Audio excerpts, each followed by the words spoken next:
Welcome to my presentation on what are the possibilities of using a glyph editor. And a glyph editor is a tool for similar to a text editor, only it uses images and other interesting mechanics, kind of like a game. Here we have objects, icon objects, I call them. Here we have two windows. One of the windows has an object in it. And of course this would be a menu. And here is some idea of settings for the control system. Let's see. On left click, create window. Context menu 1, XY. That would be this menu here. And the menu's settings, configuration settings, include file, menu sprite txt. That sets up the shape of the background image, window image. Create list, children, all that stuff. On create object. Now we create the object. That adds it into its list of things. And then on destroy all the objects in the children's list. Pretty straightforward. Now we have the object that we just created. Load sprite S light bulb. The name light bulb PNG, the image used for the name. Use sprite sets that light bulb sprite to the object. So the object is right there, drawing the light bulb. On click, create object. Generic object txt is the settings for the object. Each object is pretty much the same until its settings are altered.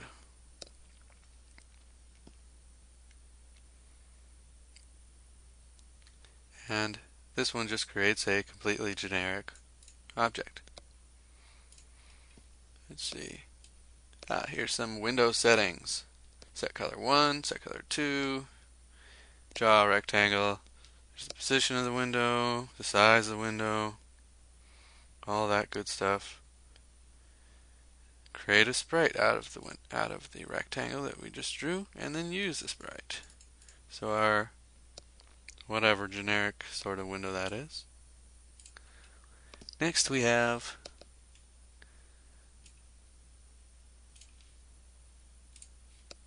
initialization settings for an object, just any old object. Include file init settings window txt. Create objects.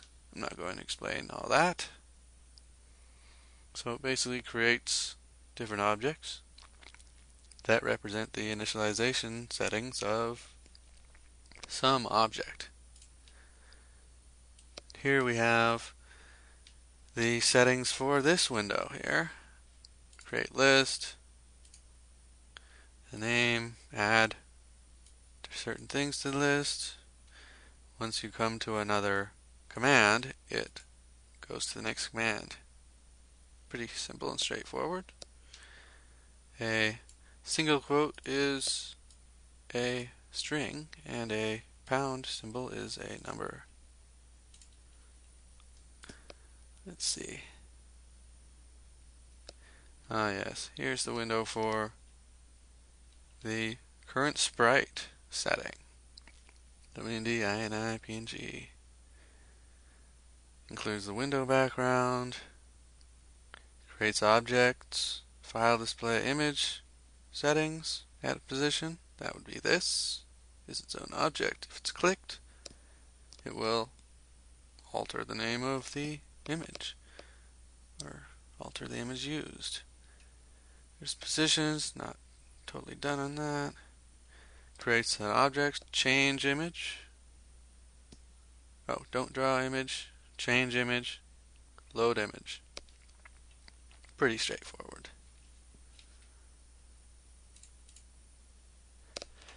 Here's some actions.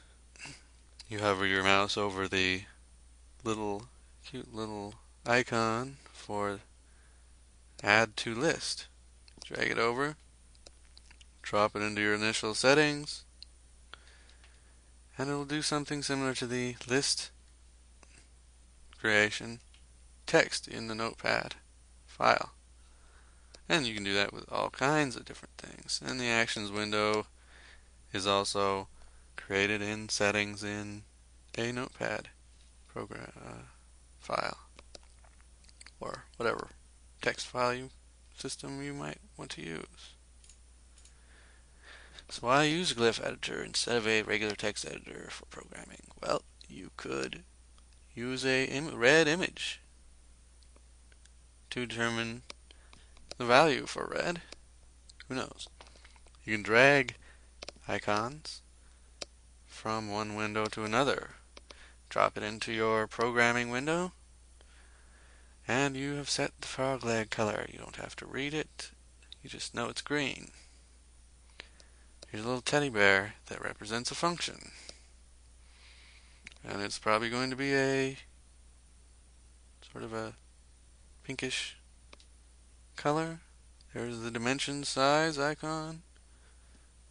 15, who knows? Maybe that's how old it is. And his name's Teddy. How interesting. And a vector. And of course the settings for this object that represents a vector is all defined in Notepad settings, or you can do it manually with the drag and drop options. And that's pretty much it.